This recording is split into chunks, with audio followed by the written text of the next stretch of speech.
see it. Oh, so much can change in a week. My goodness. Where to begin?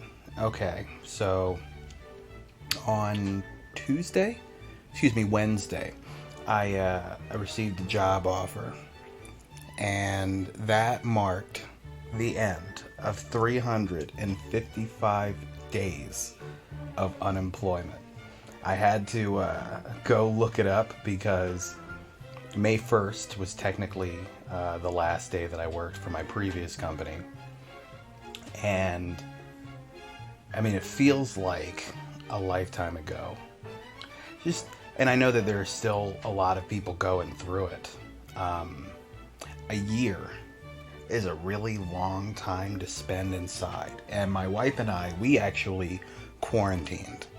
So we have been inside in Brooklyn every day since last March. We didn't leave town, not even for a weekend. Her family's not in the city. My family is from a different state. So there was no day off from the 2-year-old who likes to scream at 4:30 in the morning pretty routinely. When it all began, my last company, I have nothing bad to say about them. I'm not going to say their name just for the fun of it, but a lot of love for the people there and the leadership. When we found out that they were laying people off, see, here's the part that sucked, is that my layoffs had nothing to do with the quarantine. It was just really, really poor timing. People had begun getting laid off, and we were working from home since like mid last March. And it was early April, and we're getting ready to have this meeting. And the week before, we had this meeting where, like, the COO said something kind of vague about the next meeting to come. And it was vague enough that it seemed ominous to some people. So people start, like, whispering about, oh, are they going to, like, lay people off? And I'm thinking if somebody was going to get laid off, surely they would have let me know, given what I did for the office. And so I'm going into this next meeting totally optimistic. Nothing's gonna happen. So in the meeting, like right towards the end, because it's not a really long meeting, right towards the end they just kind of throw out like, yeah, the board decided that we got to lay some people off. And, when we end the meeting in about 15 minutes, check your inbox and it'll let you know whether or not basically you'll still have a job. So the meeting ends and I'm sitting there. It's a very weird feeling because prior to like the sentence, you're going to get an email and find out if you're still working or if you're redundant. I was like, oh shit, I know I'm not about to lose this great job. Because to go back a little bit further, prior to my last position, I spent like 4.5, almost 5 years at this company where I wasn't making a lot of money. But I didn't care because all I cared about when I moved to the city was I want my nights and weekends so that I can perform stand-up comedy. When I moved to this city, I was paying maybe like $5 something a month to live in a family's living room in, what do they call it? It's super orthodox, Midwood. Like if you look up Midwood or if you're from New York and you know where that is, I was down there with an Asian family, not a Jewish family. And I believe that I told the story of getting the cops called on me like my second or third week living there. And that's because the neighborhood was super Orthodox Jewish, pretty racist, and the super in the building was racist. But yeah, so I was making nothing, living somewhere where I really didn't need to pay a whole lot, didn't care. But I also hadn't thought about, like, if I need to climb any kind of corporate ladder, I hadn't thought about how I was going to do that. They asked me to stop temping and stay on full time, and I was like, sweet. Because I hated the idea of temping and having to look for a new place of employment every 3 months. So, I end up this great place. Oh, I get the email. And basically it just says, we're so sorry, but. And my heart just drops. And I remember I walked out of our bedroom, and my wife was in the living room, and I just walked up and I was like, I got let go. And she was like, really? And I was like, yeah. And it wasn't effective because that was the first week of April. It wasn't effective until the first week of May. But the next week, they had begun removing things. So basically, I just got paid but didn't really work on anything for the next 3 weeks. I think I was kind of optimistic because I thought I was going to find something relatively quickly. I was aware of the fact that, there were, more than 1 million unemployed people in New York, and everybody's looking for a job at the same time. And I think part of me was okay because I'm like, all right, they're giving away, an extra $600 for unemployment. And I was like, okay, I've got some money in the bank. Unemployment's crazy until September because this is still April. And I'm like, okay, by September you'll find something. And then, before we get to September, I want to point out what a great place I used to work for. Because we were watching some movie one day, and I start talking about, what would you do if somebody put, some large amount of money on accident in your account? My wife and I are going back and forth. I'm sure you can probably imagine. No, I would not be too willing to give that money back. Now, I know better because I used to work for a Navy Federal Credit Union. I know better than to just go and spend the money.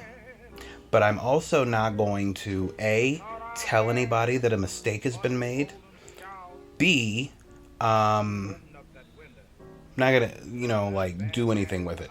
I think during that conversation, it was so long ago, but I think that I was like, I would just maybe transfer it to another account, and that might be illegal, so maybe I'll let it sit and just hope that interest accrues before anybody realizes what happens, because that interest should not be yours. Also, I don't think it's anybody's fault if somebody accidentally gives you money.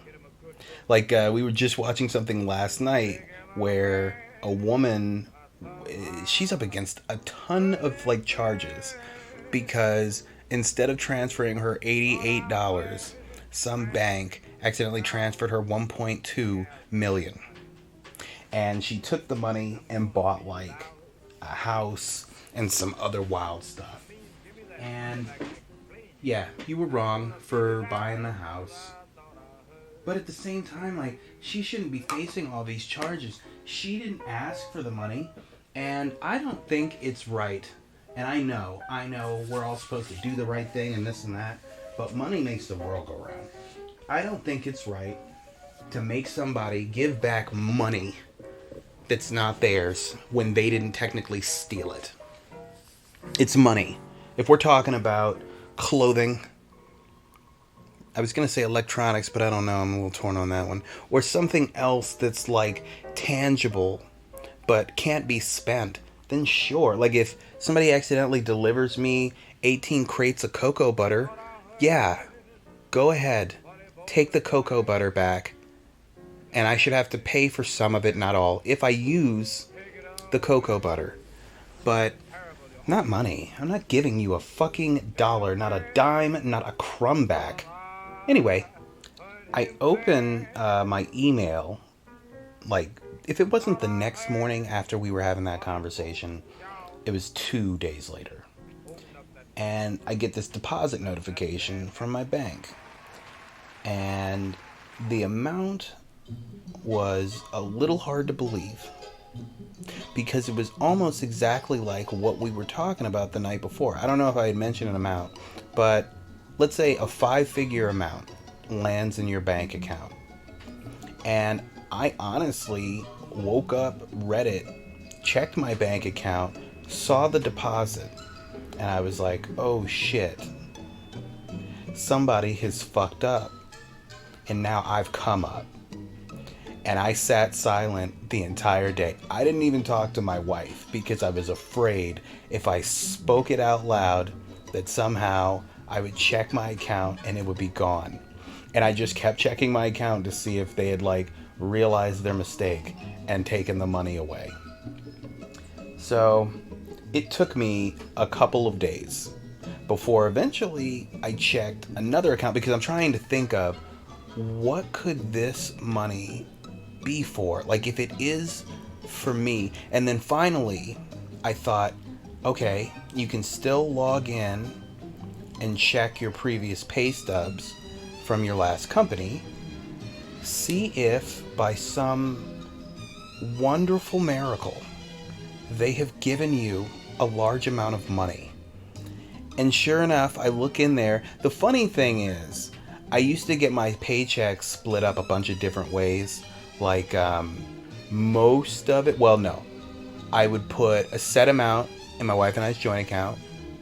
And then there was another little amount. It was supposed to be savings, but though I do use it for mutual funds and investing and everything. So another little account at USAA, and then another savings, and then my checking account at Navy Federal. So it gets split up quite a bit. I never checked any of the other accounts after I got that large deposit, because there was more money put into the other accounts. Had I looked, I would have seen that. But yeah, I looked on there, and I assume it was severance pay. There was no letter about it, and if there was, I totally skimmed it. And that ended up being a lifesaver, because though I had money saved when the whole thing began, because my mom always used to tell me, oh, did you know most people don't even have $2,500? So I had a goal even before my credit was turned around, because it was absolute ass. I was like, okay, I need to save this money just to try to put myself a little bit ahead. So I had more than that. Then there's this other large amount. So then you've got this extra unemployment. I only received one stimulus check. I never really cared about the stimulus checks, though. I feel like they should have just given extra unemployment benefits.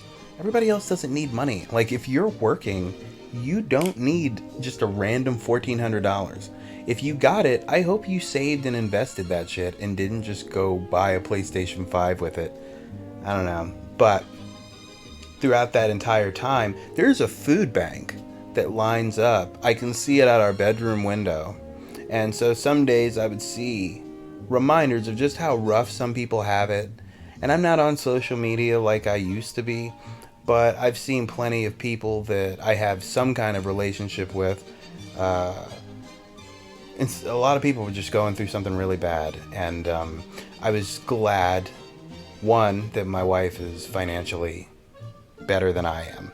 And two, that we didn't have to worry about any meals or anything. We had money to afford whatever we wanted, but we also didn't really go anywhere or do anything because you weren't supposed to be. So it was a good time for us to save money. I think my credit score went up a good 50 points during the quarantine. Spent a lot of time just hanging out. Cooked a whole ton of things. And I have to say, because my wife and I, we got married right before the quarantine, not realizing what would be in our futures. And it was, I don't want to use the word blessing because I hate religious shit, but it was good. It was good to see that, she's my stranded on a deserted island person. If it was just she and I on an island, we could live peacefully, and be happy. And so that was cool. We rented a lot of movies. Now that I have, I'm getting ready to go back to work, and no, that won't affect the podcast schedule. I just keep looking back. I started this list of my quarantine binge, and it's so long. I will run back through that one more time. I think I've touched on it a couple of times over the past year, but it continues to grow. It's got new stuff. I just remembered I had to add Mortal Kombat.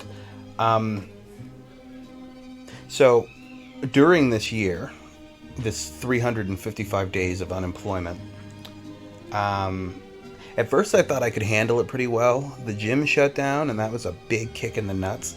But I was like, okay, you can just do some at-home workouts, which were okay for a couple of days. I knew I needed heavy weights to keep up the physique that I had last March. And I don't know if it was the fact that I just went too hard on like a home workout, or if it was like me just stressed out of my mind, because April is when my health stuff began. Like last April, I thought that I was starting to have a hernia because it felt like I was having tears, like the bottom of my stomach, like somebody was just like ripping me apart a little bit. Didn't really hurt, but I had never felt a sensation like that. So that kind of, the first day that I felt that had me walking on eggshells as far as my health. Then it went away. And then, like a week later, I feel something kind of familiar or like that. And I started to freak out and thinking, oh my God, I'm going to have a burst appendix. So I go to urgent care and they tell me that's not it, because the doctor like does a hand plant on my stomach. She's like, this would be unbearable if you had like appendicitis or something. So then we're going on the belief that I probably have a hernia. Gotta get a CT scan and all that shit, just to have the doctor look at me and go, I don't see anything here that looks like it would require surgery. I think it's just stress. You're unemployed, right? You got a kid, you're probably stressed out. So they gave me some sleep medication for anxiety. I didn't really take a whole lot of it, but it did allow me to like fully sleep through a night, even when my son decided to scream at don't fuck with me o'clock hours of the morning. And then, let's see, after my stomach, there was another health issue, but now I can't remember what it is. I think that I mentioned my son ran up and slammed a beer can into my teeth, cracking and breaking several of them. That required a lot. He did that in October, and I just got my teeth fixed 2-3 weeks ago. So for a long time, I was very self-conscious about my mouth. And oh yeah, so then the unemployment, the 600 ends, which was fine because fortunately we're sitting on nest eggs, and at no point, well, I won't get specific, but at no point were finances an issue. Couldn't get my family to believe that though. My mother, it felt like every phone call, without saying so, she was waiting for me to say I fucked up and I need help. I was mostly disappointed. Like prior to finding out Andrew Cuomo was a super creep, I hated that man. I've hated him since like May, definitely June, because I remember when May 1st was rolling around with all the unemployed people, everybody kept saying cancel the rent, and they wouldn't cancel the rent. Instead, they would only what do they call it, the eviction moratorium or something, where you can't get kicked out. Now, we were fine. Our landlord, I reached out to him because once it became clear that Cuomo wasn't going to cancel the rent, I was like, well, our landlord better do better than that, because we could just not pay you. But at no point do I want to go, like, I just did the math the other day. We would be almost $30,000 in debt right now if we hadn't been paying. And that's my problem. Because everybody kept screaming, cancel the rent. Who wants to go into debt to your landlord? Even though you're not going to be homeless, you're going to have a very large debt at the end of all of this. And Andrew Cuomo just says, I canceled it. Okay? Or not, I canceled it. His response when people kept shouting cancel rent is, I took care of it. You can't be evicted. And it was just the ultimate I don't give a fuck. Because it's like, we know what you did. We're telling you, please cancel the rent. We don't want to owe $30,000 next March. So, our landlord told us, it would be fine if you pay half. Okay. So we're paying half. I don't think anybody else in the building has been paying rent since last March. And it would take me hours to fully explain, but I'll say this. In September, when the extra $600 ends, he reaches out to say, could you guys start paying full rent, please? I need to pay our buildings tax. And I'm going to talk about how terrible our building is a little bit more because we're getting ready to move. And I hate this place. So a year trapped in here was something. So in September, he's like, I need you to pay the full thing. Fine. We do. But then we start getting like rent checks back. So the first time that a rent check came back, I was like, hey man, we just got like a check back. Do you have our rent checks? Because they were going to the same address they were going to before the quarantine. And they weren't coming back. So he goes, I don't have all of them. And I'm like, well, which ones do you have? And he goes, which ones do you have? And I'm not going to play that game. Like, either you want our money or you don't. Do you have it? Do you not? Why didn't you cash it? So then he goes, okay, send them to this address instead. Fine. And I even sent back a repayment. That's what a nice guy I am. So around November, December, a few more checks come back. And now we're past the point where I'm going to say anything. And now he's getting paid electronically. It's hard. They're Asian and they don't really speak English. And if you know Asian businessmen, especially a landlord, not to be racist, but I think you get what I'm saying. So I didn't even tell him that more came back because I'm like, why aren't you cashing checks? And why aren't you following up on your money? Why do I have to chase you down about your money? That's crazy. So we'll see what happens with that. But we've still been paying him. But I don't think anybody else is because, like, there were serious issues with the heat this winter. And I can remember days I took pictures where it was 17 degrees outside and it was 17 degrees in our apartment. And we wake up at like 7, if not earlier, every day because the kid is up and ready to party. And I would have to watch my son with fucking bubbles popping out of his nose, shivering and shaking. And if I went through our texts, because I keep everything, just in case we ever needed to take him to court, and it just shows every morning, the heat's not on. And then either he answers or he doesn't. And I'm like, the heat's not on. Okay, it's still not on. And now it's 2 p.m. How long do we have to freeze every morning? And he just didn't really give a fuck. And we're above a Chinese food restaurant, and as we've been house hunting, we're like, look, I will never live above food again. I thought that would be cool.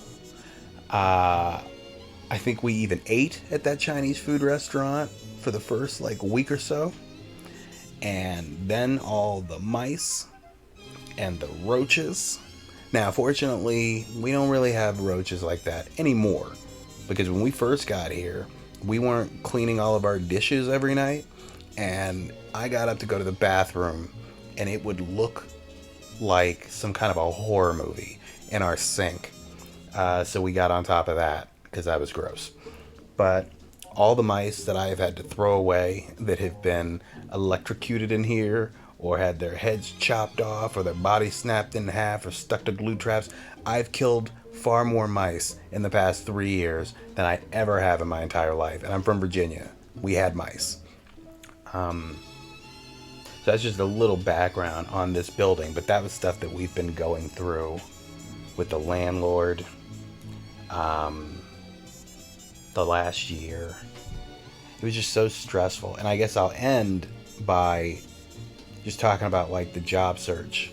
So it was, I think September, might have been October, when I started to see on LinkedIn some of my old coworkers who had also been laid off. And there was like really no contact on my end with anybody after, so I didn't know who else had been laid off.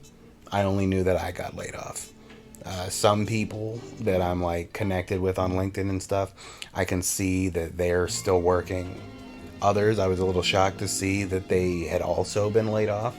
But I found out when they got a new job, and I was like, holy shit, you got laid off? Like a VP. I didn't realize he had been laid off. But that was October. And I think that seeing that they started to get jobs again, I started feeling like, all right, the city is turning around. Things are coming back. If they can get jobs, now you should be able to find something.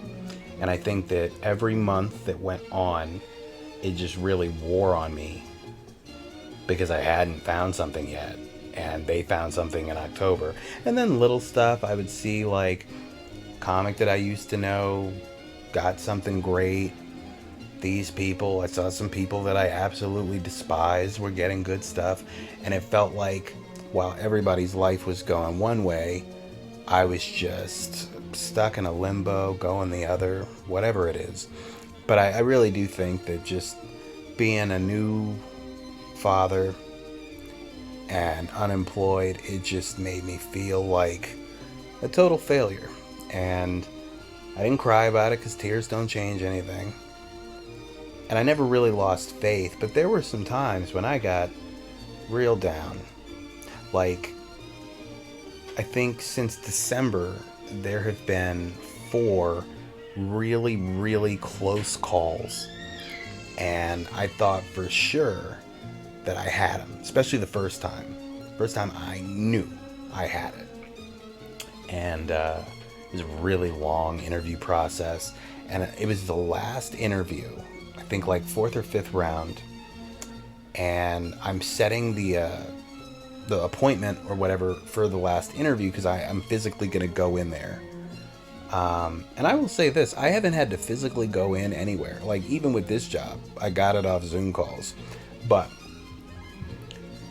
trying to set it all up, my wife's got her own business. And I have to be mindful of her schedule because sometimes she has to make deliveries. So she needed to deliver something. So I'm like, can we do it after 2:30? And it's a Friday. So my contact reaches out to him. She's like, I'll get back to you with whatever he says. She comes back. It's not working out today. We'll do it Monday. And I think she meant to say Tuesday because Monday was going to be Martin Luther King Day. And so Monday I'm waiting. I don't hear anything. And then I remember it's a holiday because, I mean, the days really melted together. Somehow I kept track of it. And I found my own way to keep structure around the house because I was like, eventually you're going to get back to work. You can't just live like it's an eternal summer.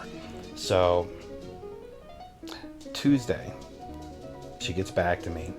And I remember picking up the phone, excited, like, yes, let's fucking set this time. Let's do this. And she's like, so apparently on Friday, and everybody who was at that stage was supposed to come in personally. But she goes, apparently on Friday, he spoke with somebody via Zoom and loved them, and they sent them an offer letter, and that person accepted. And I remember I took it like a bomb just went off. I was like, oh, because I was just so surprised. I totally didn't expect anything from that side of the world to come out of her mouth. And I was like, what the fuck just happened? But okay, I took a couple of days and sulked on that. So then I get like another one that's pretty close, like the next week or the week after. And I'm waiting to set the next time, because they're like, yeah, you're on to the next thing. Tell us your availabilities for the next few days. And I'm like, cool. And then the next thing I hear back from them, and this happened twice in a row, not the last example I gave, like this example, and then the next time, this happened both times. I give my availability, and then somebody comes back and goes, the CEO spoke with somebody, they love them, they're sending them an offer letter, I'm so sorry. And I'm like, this is fucking amazing, because my life, for a long time in my life, if I interviewed, I got it. So I had to get used to going on an interview and not getting the job in my 20s and early 30s, because that shit wasn't happening for a long time. So I'm starting to, get used to that, and I'm trying not to do anything that's gonna jinx me. Like, I wouldn't look at apartment listings if I had something that I thought I was about to get, because I was like, I don't want to jinx it and get my hopes up and be thinking about the future. And eventually I got to a place where I was like, fuck it, I'm gonna look at it and I'll just keep a track on it. I was getting really, not depressed, cynical maybe about getting something towards the end, because towards the end I was definitely in a fuck it frame of mind. And it wasn't until they asked me to do a background check that I even thought I was getting the job that I just got. But even after the background check, I still had another interview, and they had me give some homework, and yeah, and I was really glad. I'll say this, and this isn't to brag, this is more so like a pay it forward kind of idea. I had somebody give me a reference, or give me a great reference, and my new boss was the one who told me. And when I heard that, like, you expect, if you've already asked somebody to give you a great referral, you expect that. But I was so pleased when I heard what she had to say. I knew what I was going to do, but I wanted to wait until I had officially been offered the job. And once I had been offered the job, I knew that I wanted to give him some money to go have a really nice dinner and get like a bottle of something nice, because I know what he drinks. And I was like, yeah, man, for that, because this is more money than I've ever made. Benefits are completely paid for. And I'm going to be doing something great that's going to set up some really great stuff.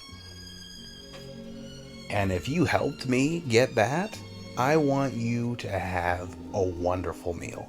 You can't really make it up to somebody when it's something like that, though I would be glad to try. But I really just wanted to show my appreciation. My mom goes, is that what people do? And I was like, I don't know what people do. That's what I did. And of course he tried to give it back, but I was like, don't you dare. It's fine. We're fine. But I wanted to say thank you. So I think if you're still going through it, when you finally get out, because I'm just like you.